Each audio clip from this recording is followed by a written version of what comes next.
Previously covered baseball at the Los Angeles Times, the Kansas City Star, and the Star-Ledger. Andy McCullough is my guest. Andy, it's great to have you on. How are you?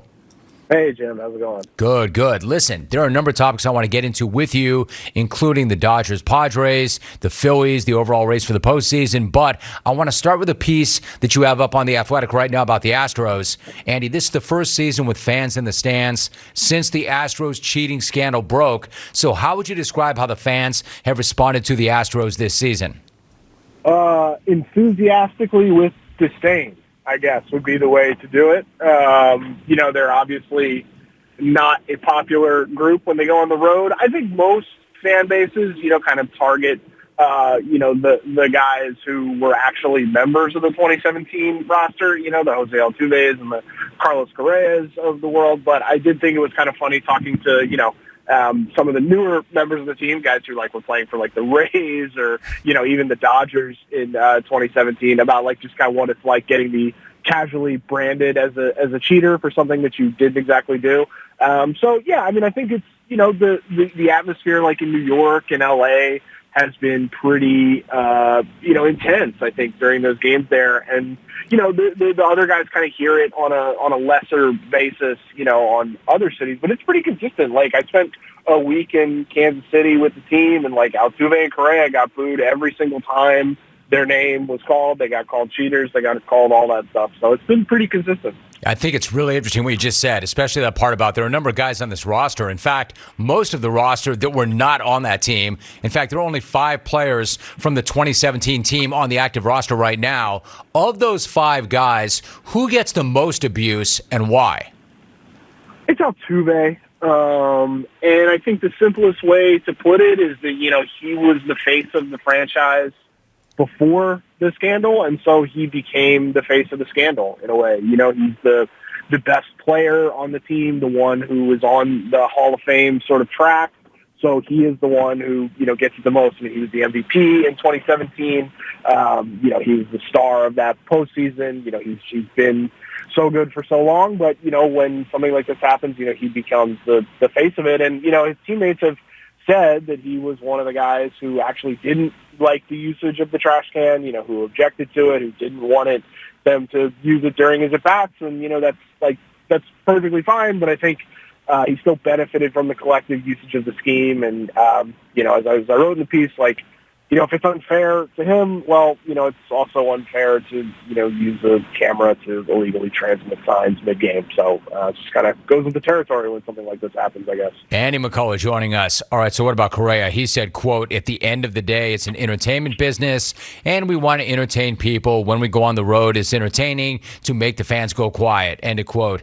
Athletes will tell you that they like to be the villain, but deep down, most of them don't actually like it at all. Do you get the sense that the Astros players are comfortable with this, they've somehow embraced this role, or would they just presume this whole thing go away? Yeah, I think it's definitely more the latter. I think Correa is, a bit unique among those guys in that he, feeds off it. I think he is driven by it in some ways. At least he says he is, and, his actions and, comments suggest that he is as well, whereas someone like Altuve, I think, just kind of absorbs it. He does not appear to enjoy being called a cheater. I don't think anyone, enjoys that, but I think Correa, can use it as something of motivation, a chip on his shoulder or whatever. So it creates an interesting poll. You've got Correa on one end, you've got Altuve on the other, and in the middle is someone like, Lance McCullers, who was a pitcher on that team, who sort of talked about, they're not really going to, change how people feel about them, but, it's also, the fans aren't going to change their own, the internal sort of bond that the players have, I guess. And that's kind of like a middle ground that I think isn't really, sexy if you're trying to, sell things in an entertainment business. But, I think that's closer to the truth as well. All right, so Andy, to that point, for instance, do you get, and just generally speaking, do you get the sense that they think that they cheated, that they know that it was wrong, and that the rings are tainted as a result? Or would they say to you, you know what, we really weren't doing anything that much more dramatic than what everybody else was doing. We just happened to get caught. We earned those rings.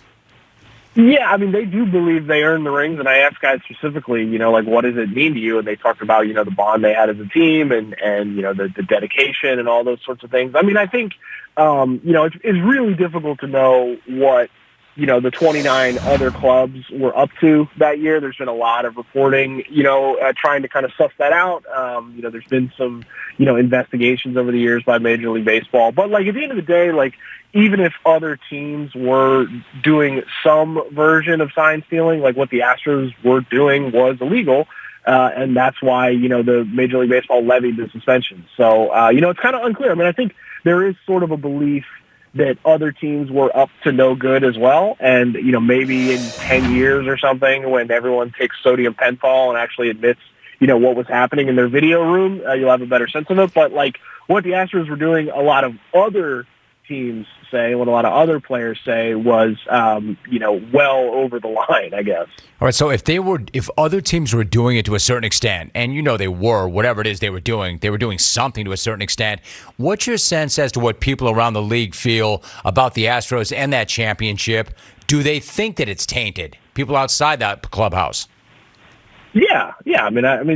Like guys on the Dodgers talked about it a lot, that ad nauseum last spring. I mean, I think, yes, that they do believe that it is. And, and like there are, this is obviously a different circumstance, but there will be, fans who say that the Dodgers winning the World Series in 2020, is not tainted, but, it doesn't count the same as, because of the circumstances of the season. I think there's always going to be people who can have, subjective opinions. I don't think there's a way to, like, objectively say, tainted or not, because they ended up winning. They scored more runs and, they have the rings and all that stuff. You can't put the toothpaste back in the tube. But, yeah, I mean, the perception among other players is that is, for lack of a better term, a stolen championship. Andy McCullough joining me for a few more moments. All right, that's a really well-written piece, and I would encourage our listeners to go find that. What about the Dodgers and the Padres? LA wins last night in San Diego. Andy, the Padres have now lost 10 of 12. They're a game out of the second wild card spot in the NL. They're way back of the Dodgers. They're even further back of San Francisco.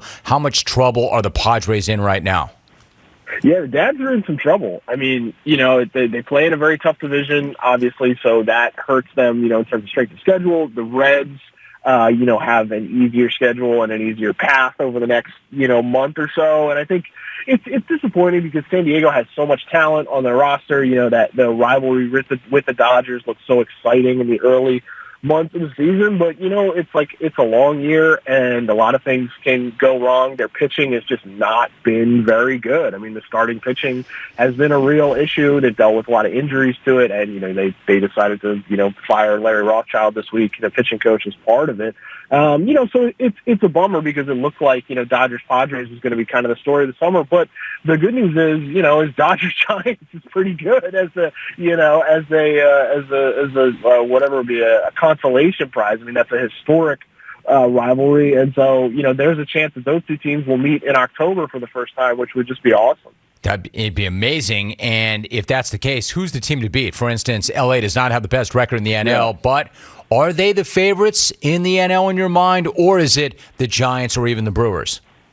Yeah, I mean, in a way, right, like you should pick the Brewers because the Brewers in the first round will almost certainly not have to play the Giants or the Dodgers.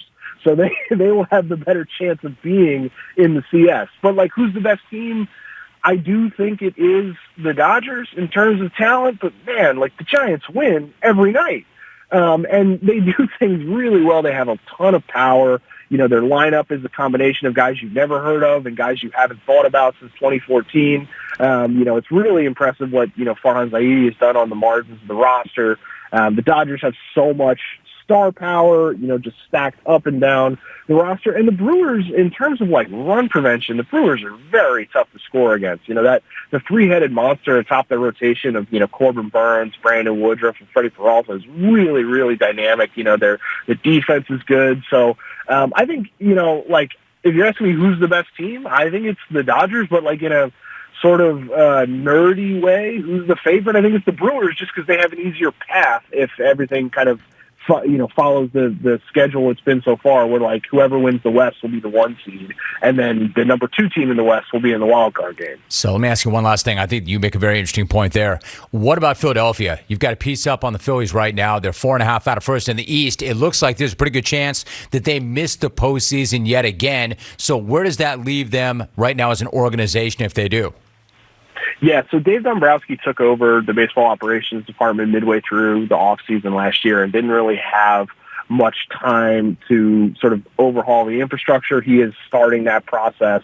Really, there was a kind of what our Matt Gelb, our Phillies writer, described to me as kind of a seismic shift yesterday as they dismissed a variety of guys, AGMs who had been in charge of the player development system. And Dombrowski described it pretty simply, like they need to get better at developing their own players. They need to bring up players to the majors who have success. They've had a ton of guys, with some hype in recent years come up and just not perform at the big league level. They just sent down Alex Baum, who's former number one pick, former top prospect, who was really good last year in the shortened season, but has been a bit of a mess this year. They've had guys like, Adam Hazley and Mickey Moniak, sort of Stahl. And so, they're sort of trying to get themselves back on the right track. They've been rebuilding for a very long time, and I think it's still going to take a little while. Andy McCullough, my guest. Andy, really appreciate the time and the conversation. Thanks so much. Anytime, Jim. Have a good one. You too. Great talking to you. Talking a little baseball. Padres, and he did not sugarcoat that at all. They're in trouble. They got a big problem right about now. They've lost 10 out of 12, looking up at that wild card spot, way behind L.A., even further back of Frisco. And the point he made was, you know what? It might be neither L.A. nor San Francisco who is the team to beat in the NL, but rather the Brewers. And what's not to love about them?